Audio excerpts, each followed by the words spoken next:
of Monte and the Pharaoh, coming off a usual Thursday spot where Jimmy, the owner of the station, wasn't feeling well, so we had to cancel last minute. And Yeah, get better, Jimbo. I appreciate you coming in, filling in for us, brother. We have Mr. Steve in today to yeah. tie a patch for Mr. Jimbo. Well, although I don't feel like we're getting the tire patch treatment at all. No, well, just started. Good deal, thank you, Steve. No, that's true. That's true. Yeah, we'll be yelling at him in about 10 minutes. No problem, guys. Coming off the weekend, myself and the Pharaoh, we went and saw Cowboy Bob Orton, and that was pretty impressive, right? Yeah, he's a big dude. He's still a big dude, man. He's very tall. And I guess that won't change. Last Sunday we were on the Evan Ginsberg show, and I don't know about you, man, but we sat in the green room and spoke to a couple of independent wrestlers. And yes. I don't know. What were your thoughts on that, Jimmy? Very cool. They were both very good guys. I like Mr. Cisco's gimmick. I think that's awesome. The American Communist. That's fantastic. Well, I got to tell you, that's just hilarious.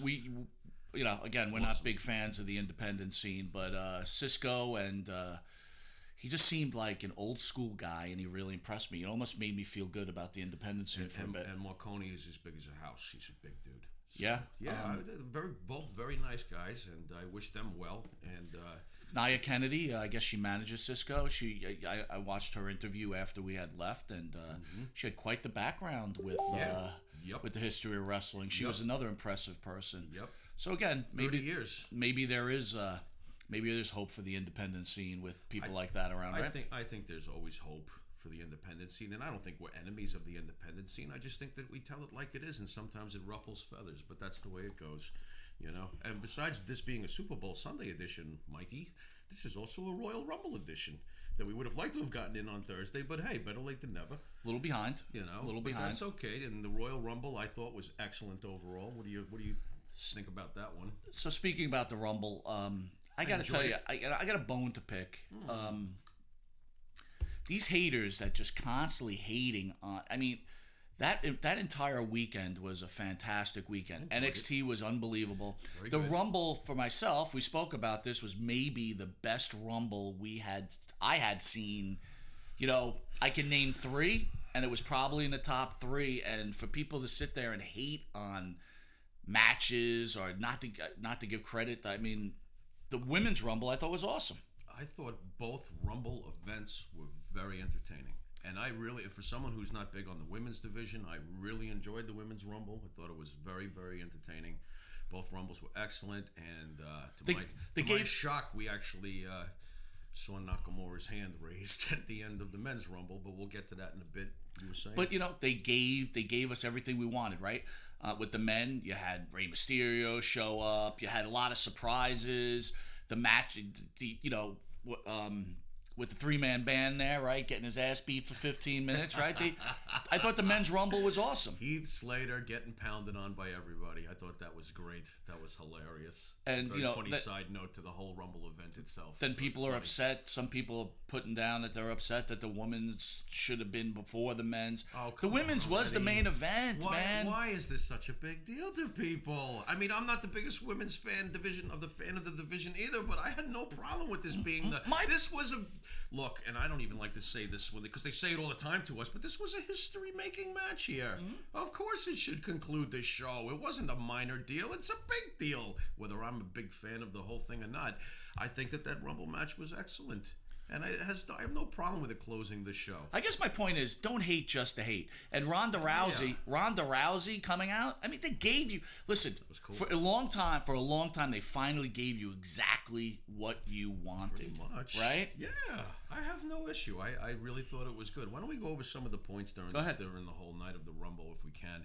AJ Styles, as we called it, managed to escape the grasp of Sammy and Kevin, but not without some controversy. I don't know if you caught the end of the match, but there was a phantom tag where there really was no tag, and the wrong man was pinned. So afterwards, Sammy and Kevin were basically screaming at Shane McMahon about, how can this happen? You're going to let this happen? And he just looked at them and went, yep. Well, finally, it was very funny. Kevin screaming as the camera cut off was hilarious. They're finally giving the old school mentality, right? Not always having like these clean finishes or whatever. There's always a reason, something. I really enjoyed it. It was good. The match itself, It was a good match. It was a good match, solid. right? Yeah, Nothing, it was solid. You know, nothing to say it was bad. You know, nothing to tear it apart like 8 out of 10 internet marks. And I could say, considering the ending of the Rumble and that was the fine ending, and if they went with the co-champions, that would have been okay too. Even though I stated publicly numerous times that I never want to see Sami Zayn's name on the heavyweight title, but regardless, good match. Gotcha. What else you got?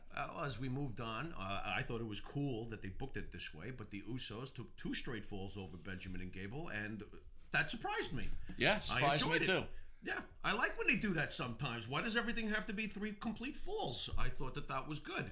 It was a good match too. I will tell you that we discussed about the Usos quickly, already a Hall of Fame team with the way they've been treated over the last 3 years or 2 years. Right? 5. Is it 5? I think so. So, but you know what? I gotta say, they give entertaining matches. Good, man. They actually evolve their team from being this like Samoan team to this street punk team. I like it. They've done a good job. I think so. You know what? Again, that match thought was more than serviceable. I thought it was excellent, like you said. You put guys like that in the ring, they're going to perform. It was a great performance. It was. They did fine. Okay, then we move on to the men's Rumble itself, and I look when we said, you said last week, and Jimbo agreed. What's up, Jimbo? Jimbo agreed that you picked Reigns, I picked Nakamura, and your call was one of us is going to get this. Absolutely. And at the end of the day, we both got it because the last 2 guys in the ring was your guy, my guy, and in the end, we win because that was great that Nakamura won. I was really nervous they were going to have Roman Reigns win it, and thank God for doing the right thing by the wrestling fans. Well, this is what needed to happen, and it happened. Well, you hit it right on the head. Doing the right thing by the wrestling fans. We spoke about in earlier episodes, or even on our pages, for example.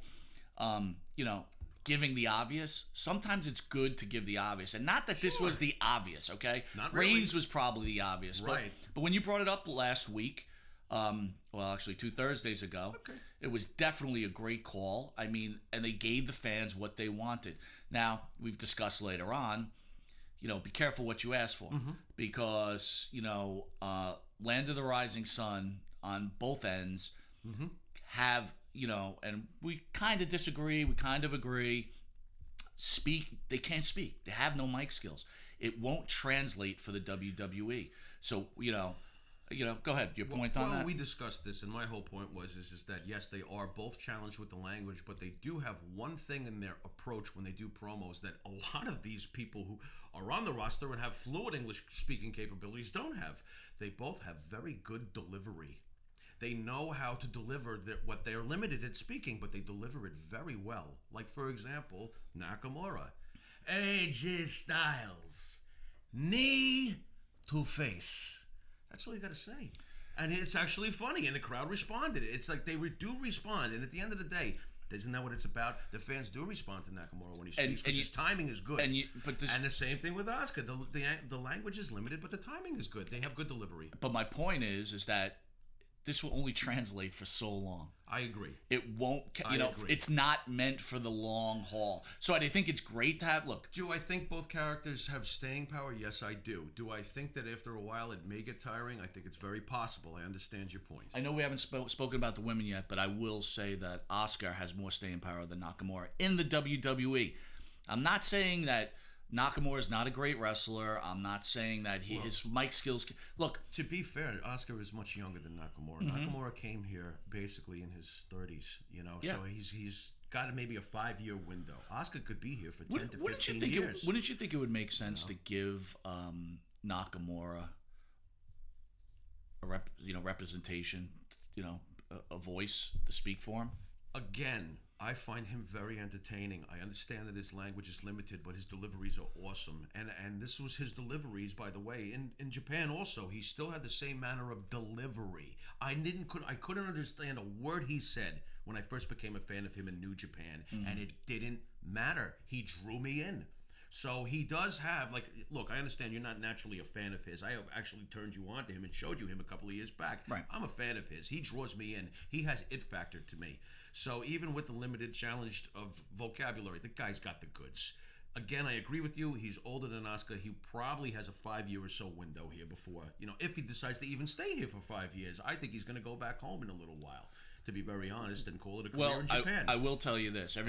Everybody wants that AJ match. They're going to get it.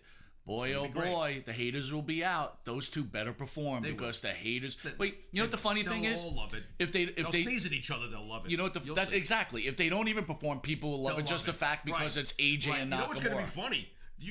You'll be the one to be more critical probably than the internet. More than likely. That was the greatest thing I ever seen. And you're going to be like, what are you talking about? Well, I'm a fan of AJ, and you know what? Nakamura's growing on me, but again, for the long term, to put the strap on the guy, you know, I just don't think it's a long-term solution. But he's all being said, Pharaoh, you called it. Great call. And, you know, everybody who's a Roman Reigns fan, don't worry. Yeah, he's going to get his shot. It'll be fun. No doubt. A couple of other cool things about the Rumble, if we can, real quick. What is Rey Mysterio taking? He looks fantastic.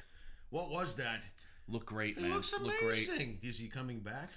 Ray wants to work on a very limited schedule. Okay. And he's actually training his son.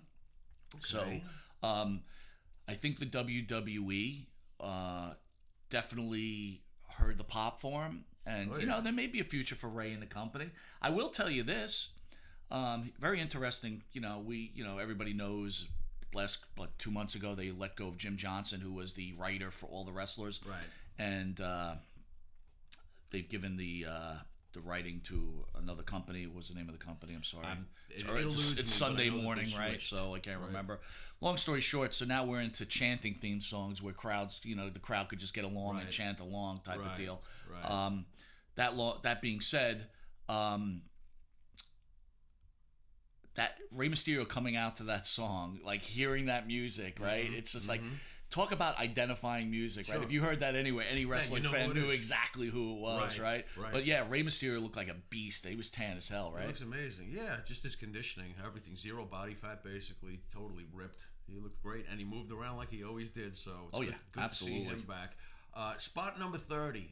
The needle comes ripping across the record, and out comes Dolph Ziggler. What was your reaction when you saw? Like, I thought it was cool. But that's me. Tell me what you thought, and I'll tell you what I thought. It was cool, but I also happen to like Dolph Ziggler in recent times. I like where he's been going with his character, and like screw everybody, screw your gimmicks, screw everything. And I thought it was cool that he came out. I don't know if I would have reserved him for number 30 because I think number 30 people were probably hoping for God only knows what they were hoping for. But I don't think it was bad, though, because when he came out, he certainly wasn't booed. So it wasn't like, oh, no, it's Dolph Ziggler. It was more like, whoa, it's Dolph Ziggler. So I thought it was okay. I guess what I'm trying to say is, like, what do they keep doing to this guy? It's like he gives up the U.S. U.S. title, and then they bring him back. I don't know what they're doing with him. I don't think he knows what they're doing with him. And it's a shame because he's awesome in the ring. I say it all the time. I don't know what's going on with him. I just totally don't get it, Did you think he might win? Because there were some dirt sheets that were going out, you know, that had these, I think you showed it to me, this fantasy WrestleMania card that had him winning the Rumble. Little scary, and you know what? I found it hard to believe. So that's what I mean. All the haters out there, this could have went so many different ways that could have just really angered you, and they gave you exactly what you wanted. God forbid, could you imagine if they would have let Dolph Ziggler win the Rumble? Oh my God, who knows? I wonder how the internet marks would have responded to How'd you respond last year when Randy Orton won it? Tread lightly, we just met his father last week. Well, you know, I'm actually somewhat of a fan of Randy Orton, so I was actually not really annoyed, but I was surprised. I was like, really, Randy? After all these years, Randy's already had his time. I was extremely annoyed last year. So I remember being like, geez, they could have been somebody else, that more deserving or more worthy of the moment. You know, personally, going back to Dolph Ziggler, dude, go to New Japan. It's like enough already. Like, do yourself a favor. Yeah, just get out. The booking is ridiculous. You know, I give up the U.S. title, and now I'll be wrestling for the U.S. title against Bobby Roode. It's like, it makes no sense. It's very strange. The Bar have won the title for the 4th time. Right. You know, I don't know what your take was on that. I called that one. I kind of saw that coming. That was easy peasy, right? Again, the whole Jason Jordan thing, they're pushing this along a lot faster than I had expected. He's injured, apparently. Something's going on with him. We have something from Stephen Miller who says, I think it sucks that all those women work their asses off and Ronda Rousey takes their thunder. Oh, okay. Okay, well, you know what? We'll make that the next subject. Thanks, Steve, for we'll cover that in 1 second, Steve. Thanks. And keep jamming away, brother.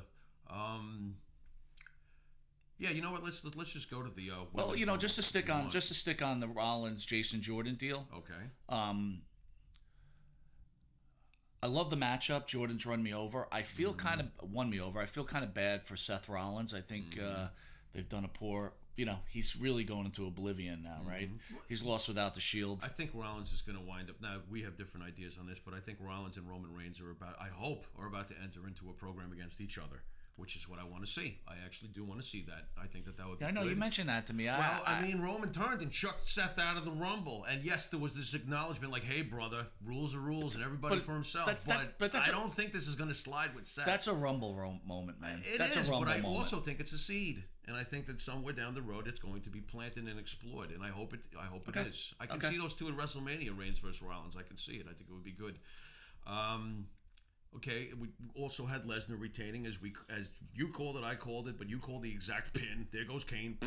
Lesnar wins. Decent match though. I got to tell you, not amazing, but decent. I set myself up for a very poor. I expected a terrible match, right? And you know what? It was a good match. It was okay. Right. It wasn't bad. It was good. They did the best they could, and right. I thought it was a good match. And you know what? It's what you expected. Nothing wrong with that, right? I still want the belt on Strowman, but it is what it is. Okay. All right, now we're on to the Women's Rumble, where, of course, Asuka wins. And we had both predicted that Ronda Rousey would win this, but let me say this much, sure. Okay? We really weren't, in many ways, that far off, because we said Rousey would come out last. Okay, she didn't come out at number 30. She came out at number 31, basically. And we said that she would wind up facing, we believe, Charlotte. Okay, they haven't made that official yet, but what does she do when she comes out? She points at the WrestleMania thing and looks at Charlotte a little bit more than she looks at Alexa. So basically, we kind of nailed it. She comes out at 31 instead of 30, declares herself basically the winner of the goddamn thing while everybody stands there and gawks at it, totally downplays Asuka's moment, points at the sign, and now she's going to get a title shot. So there were two winners at the Royal Rumble, and this is probably what Steve is pissed about. Because here comes the outsider from outside the business, comes in, and voila, she's got herself a main event at WrestleMania. So, Steve, all I can hope for is that they're training her. That's all I can hope for, is that they're rounding her out. Do I think it's morally right that this happened? No. Do I think it's businessly a genius move on Vince's part? Oh, yeah. So yeah, I do. The thought process. It's gonna put fannies in the seats. The thought process here is, how do the women in the back feel, right? That Ronda comes in. Annoyed at shit. You know what? But I disagree. Some of them may be excited. Some of them may be excited. I can imagine maybe inside, maybe someone might be upset. But the reality of it is, when Charlotte Flair faces Ronda, I'm going to tell you. I want to see that. But this is flat out. That will be the co-main event at this WrestleMania. Could be. And for any casual, they'll push it like it is. Well, for any casual fan, it's going to bring in the casual fans. We'll love it. Right. Number two, for a wrestling mark like ourselves, I would watch that in any arena around. Yeah, I want to see without it. a doubt. I do want to see it. And one interesting fact, I want to talk about the Rumble on a few points with the Women's Rumble. Which was good. I love the fact when Ronda put her hands out to Asuka, Asuka slapped it away. Great. I loved it. Holding her in that round. Right. I'd love to see Asuka go at it with her. I think that'd be great. Well, I think when you're looking at WrestleMania, you've got Charlotte against Ronda, and then you're gonna have my girl Alexa, who will win the Hell in a Cell, the Elimination Chamber. Right, which they're having. First ever women's Elimination Chamber. She'll wrestle Asuka. Yeah, I can see that happen. Couple points on the women's match. So I was really jacked up for this women's Rumble. I expected it to be incredible. The first 5 minutes, I was about to write to Pharaoh and say, "Oh my God, this was too early. This was a mistake. This Rumble is in bad shape." Easy. The first 5 minutes, right? Then Lita comes out, and I loved it. The whole atmosphere of that match changed into this incredible. I mean, give me some of your points. Give me some of your points about the match that you really enjoyed. Well, I enjoyed Lita coming out because I always enjoyed Lita. There weren't too many. Look, again, I'm beating a dead horse. I'm not the biggest fan of the women's wrestling, but I love Lita and I love Trish, and I thought it was awesome when Trish came out. Trish looks fabulous. Great fighting shape. I mean, she could still be wrestling. I mean, no problem there. But you know who really, really impressed the crap out of me? Beth Phoenix. Please come back. That whole thing with her and Nia. Oh my God, that was great. I wanted to see more of that. I wanted to see the two of them just throwing each other all over the ring. Yeah. Because Nia has so few people that are, even in her league. Well, wait about even Nia coming out. Nia was highly impressive in that match. And I'm going to give a shout out to Lana too, who really did who excellent. Lost her mind and started beating on people. She did a great job. And by the way, a special Medal of Honor goes to Sasha, because she basically played Finn Balor, and we didn't mention it. Finn Balor was an Iron Man in the Royal Rumble, like 57 minutes and change, and the same thing with Sasha. She basically did the Finn Balor thing during her Rumble. That's another thing. Again, for all the haters out there, the big focus after the Rumble was Sasha Banks against Lita, missed like 4 kicks that looked like they were 8 feet away, and oh my God, she's not trying. First of all, she was in the match for a long time. She was tired. Really? We're going to sit here and rip apart Sasha Banks? And it's like, let's just keep hating on people. Hating to the point that, guess what? That come Monday night, she does one of those suicide bombs, almost screws up and breaks her neck in half. And you trying to impress everybody. Trying to impress all the haters. Sasha, stop listening to what people say. You are awesome in the ring. Don't go out of your way to do anything over the top. We already know you're super talented. Don't bother. You're going to break your neck. You know Alexa Bliss, but you're pretty good. She's no Alexa Bliss. No, you know what? Technically, yes, she is. Technically, I highly disagree. Technically, but Alexa Bliss is excellent in the ring, though. But Sasha's an amazing wrestler. She's got to take it easy with the death-defying stunts, though, because she's going to wind up in a neck brace. And I would hate to see that happen. Also, during the Rumble, the Bellas returned, and then Nikki turns around and tosses Brie out. I thought that was great. It was great. Another great moment. And great that they kept Nikki in there on the final end. You had this thought that Nikki was going to win. Yeah. I was like, oh my God, they're going to let Nikki win. I'll give them this over the years. I remember when the Bellas first showed up, I thought they were as green gets. They were horrible in the beginning. I remember how bad they were in the ring. They were really bad. And as the years have gone on, they've really rounded out. They've become pros. And Nikki actually has become a convincing, tough chick. In her own way. She'll pick you up on her shoulders and bounce you down, man. She's pretty tough. Listen, I'm gonna keep going on the fact that I'm tired of all these haters. Let me tell you something. I used to go to Madison Square Garden growing up from age 13 to 20. Oh, well, I was in the military at 20, but let's say 13 to 17, right? I was at the Garden all the time.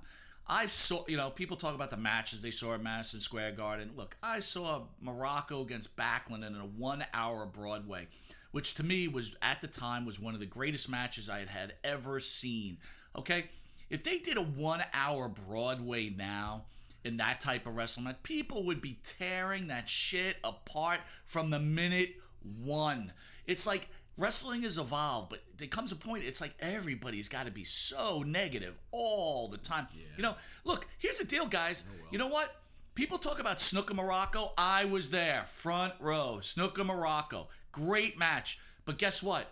If you really watch wrestling, there was only one really...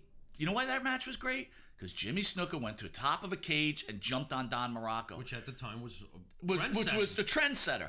But as far as a wrestling match goes, I'm sorry, compared people. To what we know today. It's like, come on. Right. Things evolve, and just stop hating. But also, just because everything is flippy floppy today doesn't make it better than some of the slow paced matches of yesterday. Well, we discussed that last week, right? It's a land of high spots. It really depends. It's terrible. On the matchup, the storyline, and a bunch of other factors. That's why I was impressed with that indie guy Cisco, right? He was talking about managing the match.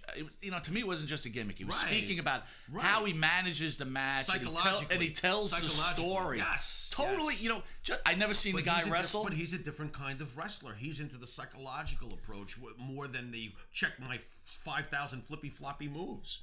This is where wrestling has to go.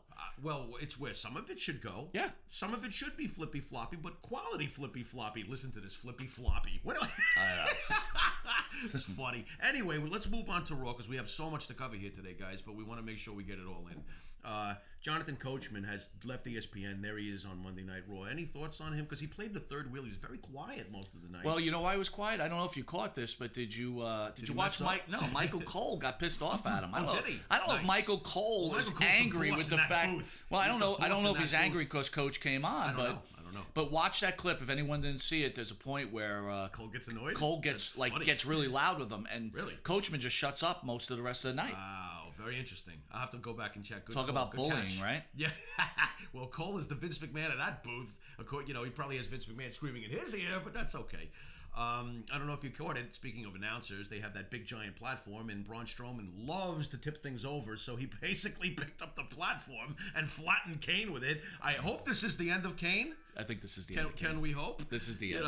We won't see him ever again. Is that possible? What do they love do? you, Kane. Thank you for 20 years, but go. All right, so I know you want the strap on Strowman, and you're holding off for WrestleMania. I want Strowman. I'm gonna go on a limb here, and I'm gonna say for WrestleMania, you will see the Miz against Strowman for the Intercontinental title. For the Intercontinental title? Yep. Miz versus Strowman at WrestleMania for the Intercontinental title. That's a squash match. Mm-hmm. Oh God, I don't know, man. Well, you want a strap? You're gonna get it. I say the Miz is gonna fight Daniel Bryan at WrestleMania because that's cha-ching dollars.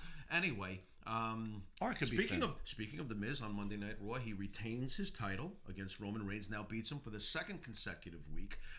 Were you surprised? I kind of wasn't, but at the same time, where does this leave Roman Reigns? So. Again, I wasn't surprised because I think they're really making a push for all the Roman Reigns haters out there to feel bad for this guy. Oh, that's never going to happen. So they did this. They'll hate him no matter what. They did this years ago with Cena, where Cena went on this massive losing streak because they wanted people to feel bad for him. Okay. So here you go, and then all of a sudden, in the Elimination Chamber match, he'll win, and then he'll get a shot at Lesnar, and all will be well in the world of the WWE. Look, I got to tell you what. Keep Reigns the way he's going. I was not a Reigns fan. You were not a Reigns fan. Right. Now we're kind of like, we're digging him. All right, man. So you know what? Right. They seem to be doing the right thing with some of these characters. Don't overthink it. Hold on to it, right? There has been some improvement going on here with character direction. Monte, get the tables. Testify, brother. Yeah. It is time for my favorite tag team of the modern generation since the Attitude Era. My favorite tag team, the Dudley Boys, are in the Hall of Fame. This is amazing. This is great.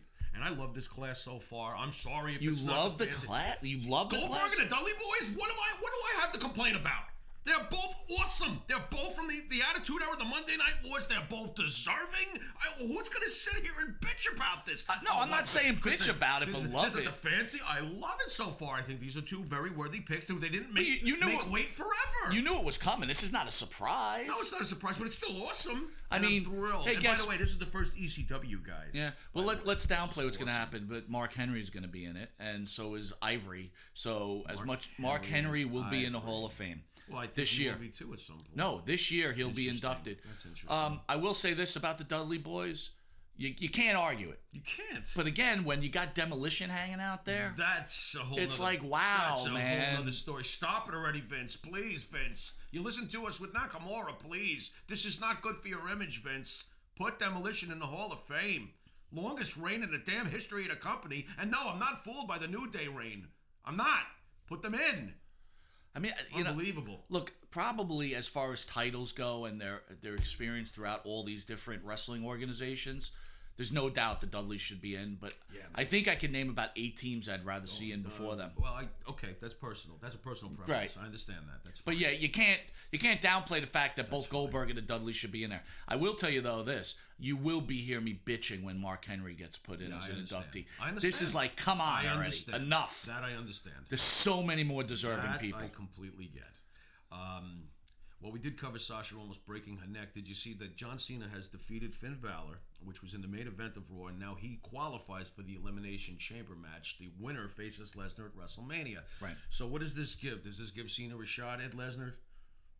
Do you think he's going to actually win the Chamber match? Now, we don't have the rest of the guys yet for this Chamber match, but do you see Cena moving on? Well, isn't Elias in it now? I think Elias won his match. I think Elias is one of the guys that's in there right now. Look, it's Reigns, Lesnar, no doubt. Strowman. Well, no, I'm talking Reigns, Lesnar. Yeah, Strowman will be in there. Well, I think he is because he destroyed. Look, you know what? Cena's money. They got to have him in WrestleMania, right? So this is what happens. Where does it put Finn Balor? They've got to make. I guess you're going to cover this later, but they've got to put Finn in the Bullet Club after become, heels. Yeah. Right. Either way, it's like they're it's going to work for them either way because they're wise guys either way. So when they're acting like smarty pants as good guys, right now they're kind of good guys, and the fans still love them anyway. So well, I am going to say this, Pharaoh. It's time now to really give a real solid push to Elias. Yeah. He's ready. Stop messing with him. Yeah, stop. Enough already. This guy's got the goods. At least let him, I kind of like the idea that we threw around about him facing The Miz and getting the Intercontinental That would be title. great. I would, come on, man. Give him something. He's good. The dude's built like a brick shit Yes, house. he is. He's got this look. Yes, His he mic does. skills are awesome. He's great. The crowd totally reacts to him. Absolutely. And he's more than a serviceable wrestler. I don't know if he's a great good. wrestler. He's more than solid. serviceable. I don't know about how much you'll get out of him. I would like to see him fight like AJ Styles. It would make him a better wrestler. I agree. By working with AJ, it's like guys like that. Elias is definitely the future of this organization, and He's they one really of the guys that could be. They got to give him a push now. They got to start. I would moving.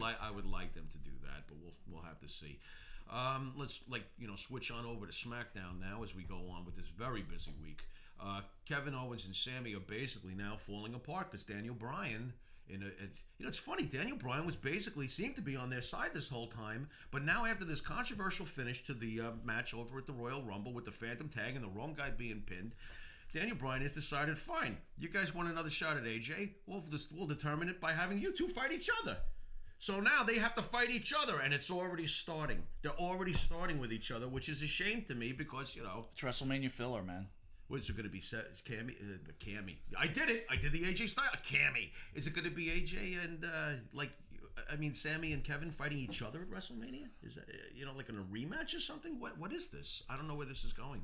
Hey, Scott writes out that Elias looks like a young Macho Man. Totally agree. Right. First thing I saw on him. Right. When you look You've been into those calling it eyes, for a long time. his eyes are sunken like the Macho Man. In Right. fact, it kind of brings me back to yesteryear, right? When Macho was there. So I totally agree with you. Macho was great, man. It's filler, man. And you know what? To break those two up so soon, again, it's like, come on.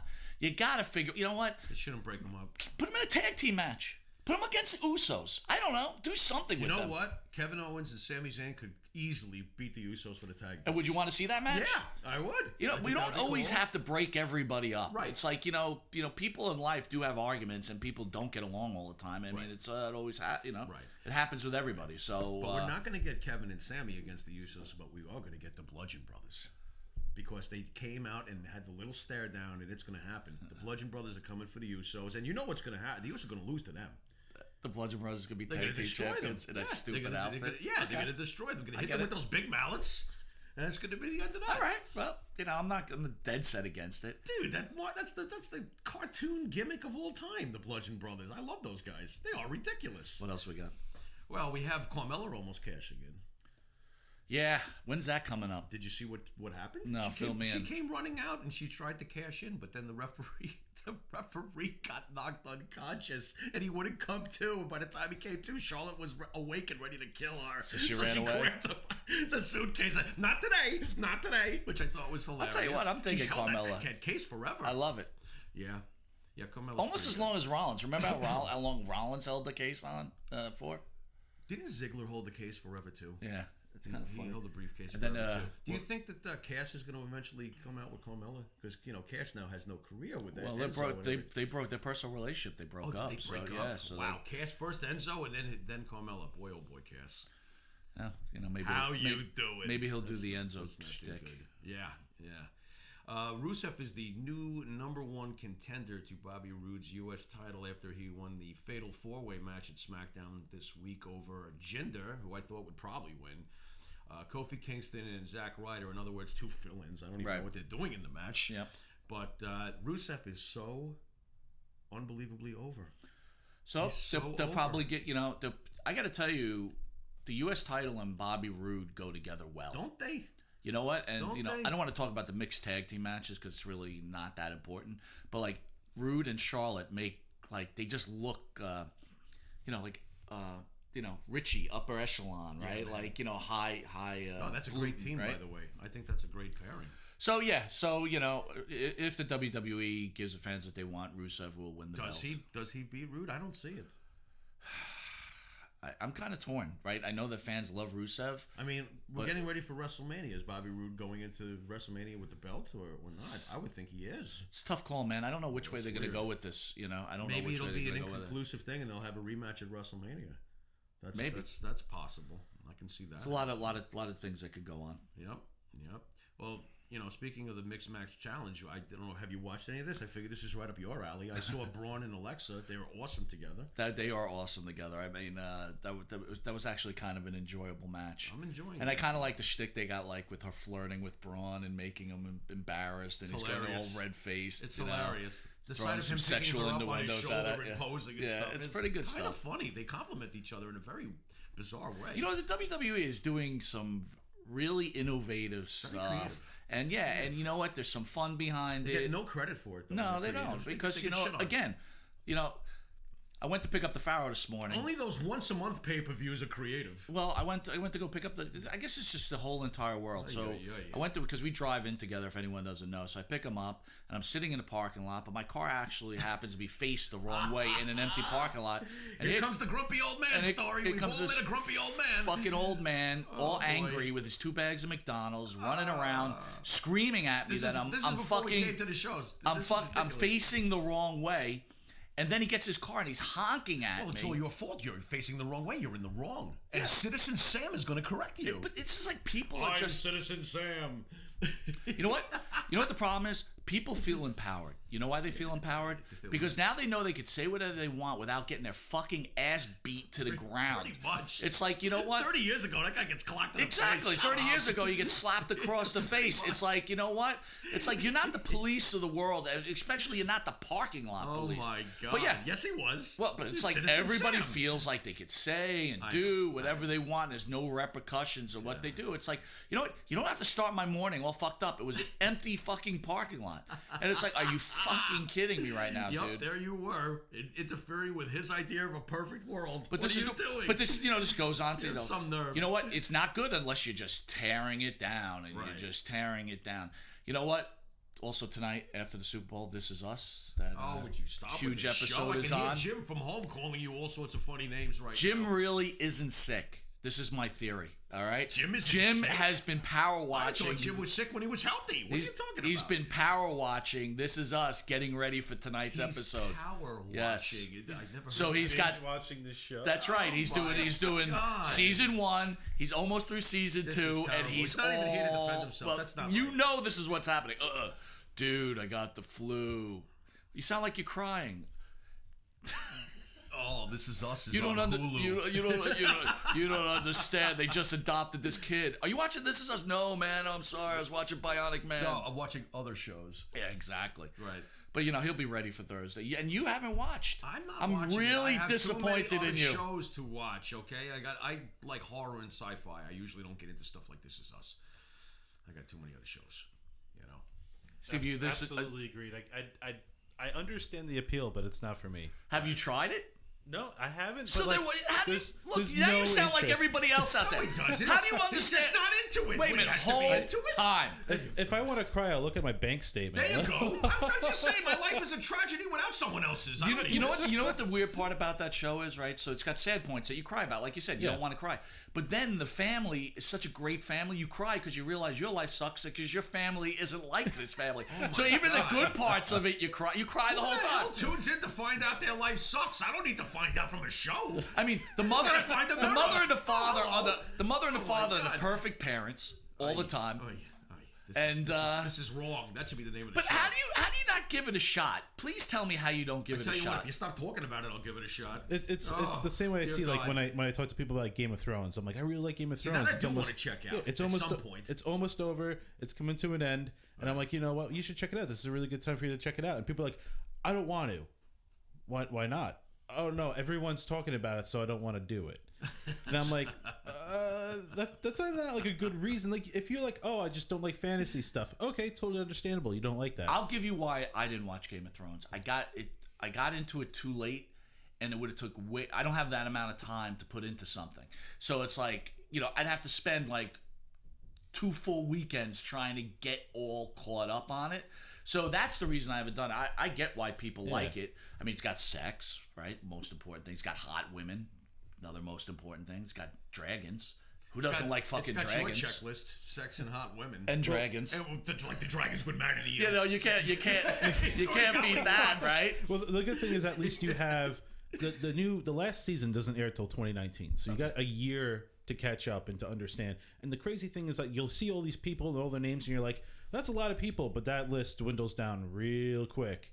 So it's good. It's my cousin got into it, and it's funny because a lot of people will watch it. You don't watch They'll that put show, it do you? on they'll put it on what they're seeing on Facebook, Right. and people will be like, I can't believe that this happened. I'm like, oh, just wait.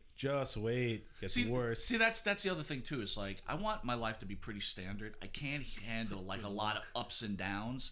So it's like, you know, I don't want to even get up in the morning. I don't want to sit there and like get all into a character and watch his head get cut off like out of nowhere, and you're like, oh man, what the fuck just happened here? It's crazy because every death in that show, like, it's impactful. Yeah, It's impactful. I can't deal with that. I'm not like I'll watch Rocky 1, 2, 3, 4, and 5 because I know exactly what's going to happen all the time. It makes it very easy for me. No surprises, right? Don't want surprises. Are you serious? Yeah. this- I'll watch Rocky 1, 2, and 3, and then I'll take the other two and flush them down the toilet. 4 and 5 aren't bad. What are you talking about? 4 and 5 I liked aren't bad. Rocky Balboa, the one at the very end. I thought that was Balboa's a very good one, and then Yeah, Creed I is thought not that was bad excellent. either. I was gonna say, did That you I guys haven't see seen. Creed? I That I heard have that to- one was good too. Creed is very good. That I have to Creed see. is very good. What I will say that I don't like about the internet is just that if you do get into a show and you dare not watch the show on time, you can't go on the computer. You're fucked. It's ruined No, for no, you. It's no. ruined for you. Spoilers. So why bother? You know. You're fucked. That's why you know, even though we're streaming live on Facebook, me personally, I have taken a big step away from Facebook and social media. And it's really hard being a pro wrestling fan. If you miss an event, you cannot go on a computer. What's the worst thing about social media for you? The worst thing everything. about social media is the fact that you and I can have a conversation about anything right here, right now, face to face. But the worst thing about social media is because you're not in front of each other, you feel like you can say whatever you want. Just like that asshole in the parking lot, right? At least you did it face to face with me, though. Yeah. Right, Yeah, which was good. yeah, that's old school. That's But classic. you've said this before, Pharaoh. You were like, you know what? I can't stand social media because people just sit there and type away their bullshit, and they know there's no repercussion, right? Because you're not going to appear at their house and slap the shit out of them. Look, you've noticed with me, I've only been on social media for a few months, and I stay far away from arguments and BS. And if someone attacks me, I usually don't even respond. I don't care what you keyboard warriors have to say. I'm not going to change a thing about what I do. I like this show. We enjoy doing what we do. If you don't like our opinion, keep listening and keep bitching. Keep typing away. I could care less, man. That's what I And a found. couple of weeks ago, Evan's new partner, he had great advice. He said something, I believe it was Chris Michaels. He said something that... look, Shameless you know, plug. it By is the a- way, if and it is a Chris might as well shameless sit plug. down on the couch You know, now wanna take a seat? because the Pharaoh saw you, so he's going to That's throw you a right. shameless I plug. see the man sitting here, and I mean standing there, and I think about the NWA tag titles with Johnny Hotbody. I mean, you know, it is what it is. And you know, the bottom line is, Chris, is welcome on to Monte and the Pharaoh. Thanks for coming in. Hey, no problem. Thanks, I'll reach guys. over, but I don't want to give you a reach around. That's it. You reach around, you know. But the bottom line was, as you said, you know, the more people rip you down, the more you know you're onto something. You know, Chris, so I thought that was excellent advice. Quite, I don't know if you were talking to a general when you said it, but I was like, you know what, that's good advice. Well, I'll give you a good analogy. John Richter, Balls Mahoney, God rest his soul, he was still alive. When ECW was having their event at the Hammerstein Ballroom, I believe that's where Billy Corrigan played the national anthem on his guitar Nice. at that event. So myself and John, we went around the block to go do something. I guess to go, maybe they want to buy some beers. Who the hell knows? Going to go to a local place around the block. And as we're walking there, there's this guy scalping tickets to this ECW show. And he's like looking at me, like the guy obviously didn't know who Balls Mahoney is. He's looking right at the guy, and the guy was just probably a scalper. It wasn't a wrestling fan or anything. But then we go back, and he says to Paul, he goes, Paul, you're not going to believe what happened. We're out there going to get a beer, and there's the guys out there scalping tickets to the show. Paulie's like, that's fucking great. That means we made it. There you go. There you go. And, you know, and that's And really... the normal response would have been, what? You know, meanwhile, he saw But that tells you, if Paulie is smart enough to know that, you know, they'll only scalp tickets if you've got something that people want. Right. And that's what people wanted. ECW was hot at that time. So, look, if you're going to take an example from anything, just think about Howard Stern. People that liked him, they listened to him because they wanted to hear what he had to say. The people that couldn't stand him, that hated his guts, they also were listening to him all the time because they wanted to hear what he had to say. Chris, you were a public figure, right? So I guess, internet wasn't, the deal back then. But like, how do you handle? Well, it was dial up. Yeah, I was. Well, so I guess my question to you is, how do you, you're in public, like, how do you handle the criticism? People say you suck at wrestling or whatever else. Like, does it bother you? Keep you up at night, or does it matter? Just comes I sleep like a baby every night. I drink a couple glasses of Fortissimo, great good old fashioned Southern Italian based wine. It's amazing. It's a great sleep aid too. But my thing is this: wrestling, when I came up, people would go to the show. As you said, the spoilers, the people that are out there that ruin things for the other fans. But more importantly, the fans were that. They were fans. They appreciated what you did. Now, fast forward to now. Wrestling is the only form of entertainment that we have now. That the pressure of just being in front of these people, and God forbid you missed a spot. Yep. The entire auditorium starts screaming, "You fucked up, you fucked up, you fucked up." That's true. And they take pleasure in this. Right. Now, let's go into a more... Well, not to interrupt you, but that goes back to the point that, someone like a young girl like Sasha Banks, hears this shit, and she comes out the next day and says, "I'm gonna fucking kill myself to make the fans happy." Did you miss that spot? Neck. And I feel like she was trying to prove to the audience that she's, capable. It was ridiculous. Well, it's a different world of wrestling fans. So, and getting back to what I was saying is that if you went to, let's say,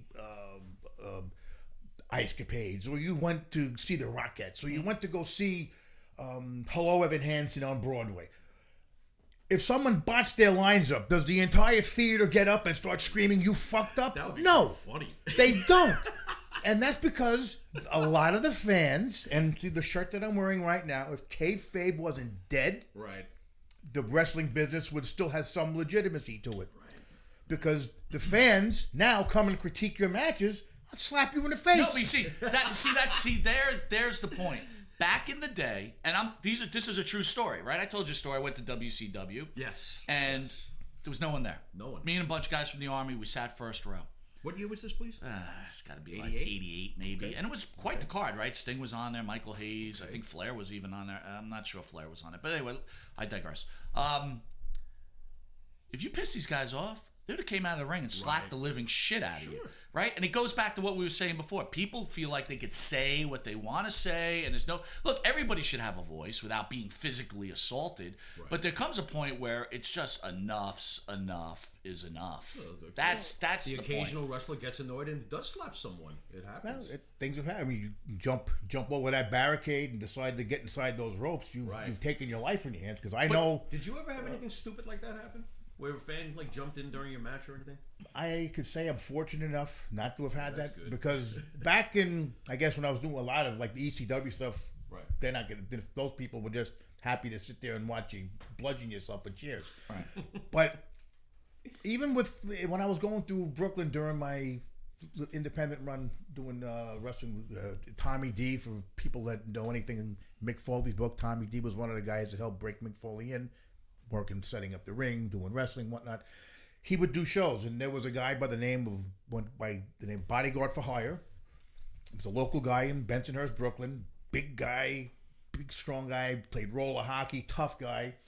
And me and him had a long run with street fight matches all throughout Brooklyn and stuff. So those fans are watching me beat the crap out of this guy, busting kendo sticks on his head, cracking him with chairs, this, that, the other thing. They are not likely to really want to cross your path. And then at that point, there was that element of kayfabe. The wrestling scene in New York State in the 90s up through before we come into the 2000s, wrestlers had to be licensed by the New York State Athletic Commission, just like boxers.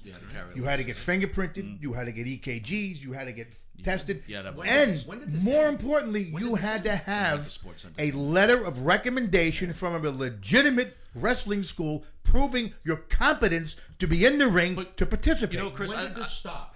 by the way. When Vince Right around the time WWF made it sports made entertainment, entered sports they entertainment. switched it to sports Get the F entertainment. out, the whole thing, and I guess he figured by Late 90s? No, when they took it away from being called sports and became sports entertainment, there was no longer a license needed. But yeah, I'm going to say something right now, and I know both of you are going to get pissed off at this, okay? But I blame ECW for a lot of the problems that had in today's wrestling. I'll say because you know what, it was too. never enough. And it was like you had to kill That's yourself, reasonable. right? And now it's like so you went away from telling the story, which you weren't here early, but we're talking about telling the story with arm bars and a couple not really high spots. Matches, more storytelling back in Well, the day. kind of like what I'm doing right now with Simply Splendid Bobby C. I'm doing his butler, Jeeves Lipschitz. And, That name's hilarious. and he comes out as an aristocrat. I'm better than you. So now we have myself as the butler. We have the maid, Sophia Thorne. We even have Evan as the chauffeur. We have another guy, William Biggs, as the chef. That's great. And there will be a bodyguard down the road. But he has his entourage, and we're making it something that's not like what everybody else has, because at every show you have now is a montage of spot monkeys and guys that cannot work a microphone, grabbing the mic for 10 minutes, forcing people to have to go take a piss break, because who the hell wants to watch a guy that has no mic? Because it's nice to hear you say this, because we're basically on a look. Forgive me. I feel like we're on a cross sometimes, because I can't stand the New York independent scene. When are they going to get it together? And It's not just a New York independent scene. When you're on social media, everybody. Listen, here's the deal, okay? Everybody and their brother is a professional wrestler. Look, dude, I'm 280 pounds, right? I got 22-inch arms. I could fucking probably fuck you up, right? But the fact of the matter is, I'm not a fucking professional wrestler. I'm not talking about you fucking you up. I'm just talking about in general. The fact of the matter is, it's like, holy shit. It's like, I'm a wrestler. I paid my $125,000 wrestling. That's what's wrong with wrestling. These fucking guys don't know what the fuck they're doing. Dues. And the problem is because of the internet.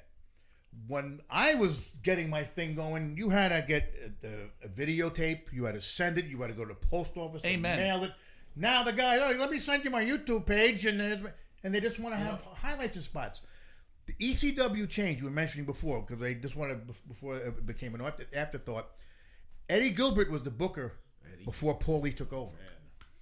And he was the guy that gave me my first break by putting me in the Suicide Blondes with Chris Candido and Johnny Hotbody. How was it working with Candido? I have you here. Candido was a great guy. I'm a big fan, forgive me. Chris, what is so nice about him is that he was just a natural. Oh, he sure was. There was no effort on his part to do what he did, because... And the mic, too. He was really good. He was one of those guys that was just in his blood. He was around the ring a lot. When you want to do something bad enough, you'll find your way in the door somehow. Amen. And that's what I tell people when they ask me about they want to be a professional wrestler. I say, well, look, do you have 13 years of your life to just be paying your dues? Mm-hmm. Because no one just goes in there overnight and makes it unless you're 6'8" and you're like 300 and something pounds. Oh, Braun Strowman, right? Right. So unless you're a big strapping guy, or you don't have a family name, or maybe some nepotism involved, you just don't have And these guys that you think are overnight successes have been pounding their asses on the indies for years, and they just happen to get picked up. Did you know at the time when you were holding the NWA titles with Candido that he was going to make the kind of mark he did in this business? Because I thought he made a pretty good indentation for the time he was around. Well, like I said, the scene that he good looking guy, was in phenomenal shape. I figured you would appreciate his physicality. We keep running you around. I'm sorry, we're not. We didn't know you were going to sit in, but now we're kind of excited. We're making the most of it. Real quick question for you: Candido had a documentary that I've been waiting to come out. Were you part of that documentary? That was news to me, so I'd like to see it myself. Yeah. His brother was making a documentary about him. It was supposed to be out last year, and I keep waiting for it. Okay. How long was your run in ECW? I was down there. Well, I was down there actually from the first Todd Gordon days when he was running out of the sports bar in Philly. 90s. So that's when he was bringing. I guess with them maybe a couple of years with them, because when Paulie came down first, he was doing color commentary. Right. Mm-hmm. And then I guess at some point, Todd and Eddie had a falling out. Paulie, he came in, and then at that point, is when all the guys that he knew, his guys, he owed favors to Taz, Tommy Dreamer. Well, I really want to. That's put, when they I want to put you on the spot, and you don't have to answer. But Dudley boys are in the Hall of Fame. Is it true Bubba Ray Dudley is one of the biggest pricks in wrestling? And a bully. You know what? That's a fair question because I've heard. And I don't want. If you don't want to answer, I understand. I know. Very abrasive from what I've heard, but I don't know. Used to train with him. Big fan, Bubba. Don't kill us. Back when he was just breaking in. His ring name was Mongo Vile. Okay. So you used to train with. I was in the ring breaking him in. It was a Pilgrim State Psychiatric Center had a place there. It's a Pharaoh's second home. I lived there. He lives there. There was a place called. It was like a guy named Al Schaefer had a wrestling ring put up in this place. He went by the name of Broadway Sonny Blaze, and a lot of guys went in there to train. Now I'm sure at other points he went out to Brooklyn because a lot of people went out by Johnny Rods also because they had on Front Street before they had actually Gleason's had a small little not Coliseum but a little event hall. It's now a parking lot, and then they had the gym itself. So they had. Johnny Rods was there, Bobby Bold Eagle. They had wrestling schools there. They were there on different days. And I remember a lot of the guys, in between going in the ring and stuff, we jumped the counter where the concession was. We would grab the nachos and cheese and all the stuff, wrestlers, what can I tell you? But that was back around that time. So there was a lot of, I think even Lower East Side, Pete McKay, there was another place in Manhattan. So there was a lot of places for guys to go in the ring and train with decent people. And he took advantage. But I got to say, I've never had an issue with Mark. Okay. I've never known saw him. anything. Well, listen, at some point I could believe that depending on how fans are towards him, gets you the right frame of mind, anybody could be a prick. Yeah. But myself, I've never had any, and I have no heat with him, never had any problems. I congratulated him on his success because any of the guys I knew that made it big time, I've got no sour grapes for that. I celebrate friends' success and people I know who succeed in something, but they put time. Like a Homicide, another one, back in the Doghouse. I used to be there when these guys were just breaking in. Chris, we're up against it. Super Bowl prediction. I don't watch football. There you go. All right. There you go. What do you got, Pharaoh? You go first. I don't want to. Patriots in a blowout. If you got a Super Bowl pool, boxes, they'll be floating around. You'll be getting numbers on nonstop. Okay. This is not the expert talking. This is my heart praying. 15-13 Philadelphia. Please beat the Patriots. Chris, I don't mean to cut you off. I appreciate you sitting in. It was a shocking appearance. If you ever want to come on the show, we'd really want to sit down and talk to you about your stories. Sure, Thank you for sitting down. Next week, next Thursday from 8 to 9, we have the Butcher back in-house. Butcher Blackwell. He won't be telling stories. We'll just be bullshitting around talking about wrestling. Chris, anytime on Thursday you want to come in, would be great to have you. Sure, guys. You know what? It was like we got gold that we could be asking you right now, and I'm really impressed by your resume. We talk about you all the time, so we would talk about let's get Chris on. And they say we don't understand about the statistics and all the independents and all the other guys. But don't know who this man is. What are you talking about? More importantly, I want everybody to have a safe Super Bowl. Don't drive drunk. And get home for This Is Us because that's probably the most important thing that's happening tonight. All right. So for Monte and the Pharaoh. Thanks again, Chris, for coming in. Thanks for filling in, big guy, up front. Have a great one. This Is Us. I'll tell you the golden rule.